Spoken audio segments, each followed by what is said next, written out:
Bonjour, dans cette vidéo, nous allons apprendre à utiliser plusieurs écritures d'une fraction. La première règle que tu dois connaître est la suivante. Un quotient ne change pas lorsque l'on multiplie ou lorsque l'on divise le numérateur et le dénominateur par un même nombre. Si je te propose les fractions suivantes, je peux te dire que cette fraction est égale à celle-ci. De même, cette fraction est égale à celle-ci. Alors ceci ne sera possible que parce que nous avons multiplié la première par 10 et nous avons divisé la deuxième par 3.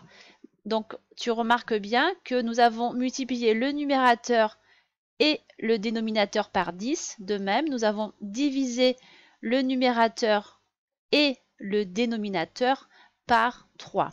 On dit que la fraction 12 sur 27 a été simplifiée par 3. Nous allons maintenant parler des critères de divisibilité. À quoi vont te servir ces critères de divisibilité? Tout simplement à pouvoir simplifier des fractions. Ces critères, tu les connais déjà. Lorsque tu as un nombre pair, tu sais qu'il sera divisible par 2. Lorsque un nombre est divisible par 3, pour le savoir, il suffit tout simplement de faire la somme des chiffres qui composent ce nombre et si le résultat est divisible par 3, le nombre sera divisible également par 3. Enfin, un nombre est divisible par 5 si son chiffre des unités est 0 ou 5. Je te propose ces trois nombres suivants. Le premier, 514. 514, c'est pair, ce qui signifie que 514 est divisible par 2. Si tu fais 5 plus 1 plus 4, tu vas trouver 10. 10 n'est pas divisible par 3, donc 514 ne sera pas divisible par 3. Enfin, 514, le chiffre des unités, c'est 4. Ce n'est pas 5 ni 0, donc 514 ne sera pas divisible par 5. Prenons le chiffre 1467. C'est un nombre impair, donc il n'est pas divisible par 2. Si tu fais la somme des chiffres, tu vas trouver 18. 18, c'est divisible par 3. Donc 1467 sera divisible par 3. Enfin, le chiffre des unités est 7. Ce n'est donc pas ni 0 ni 5. Donc 1467 ne sera pas divisible par 5. Enfin, regardons le dernier nombre. 2705, c'est impair, donc ce n'est pas divisible par 2. Si tu fais la somme des chiffres, tu vas trouver 14. 14 n'est pas divisible par 3, donc 2705 ne sera pas divisible par 3. Enfin, le chiffre des unités est 5, donc 2705 sera divisible par 5.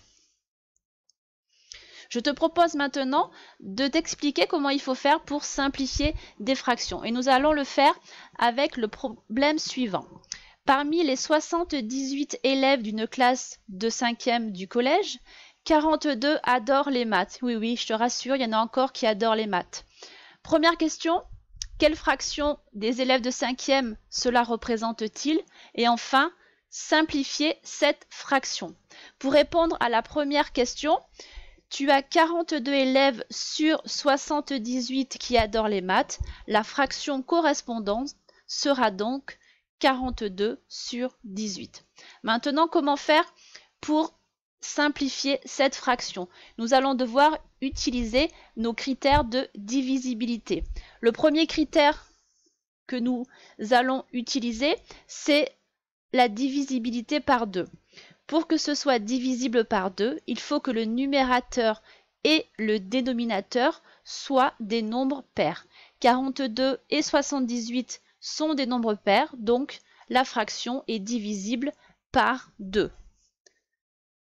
Donc ça va nous donner ceci. 42 divisé par 2 nous fait 21.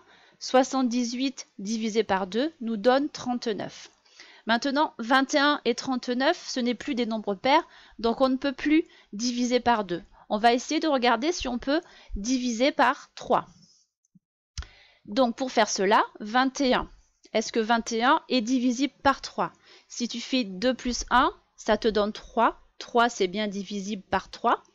Si tu fais maintenant pour 39, 3 plus 9, ça te donne 12. 12, c'est bien divisible par 3. Donc, nous pouvons simplifier notre fraction par 3. Et cela va te donner 21 divisé par 3 va te donner 7. 39 divisé par 3 va te donner 13. Nous avons bien réussi à simplifier la fraction de départ qui était 42 sur 78. Nous l'avons simplifiée de telle sorte qu'elle devienne 7 sur 13. 7 sur 13, on ne peut plus le simplifier.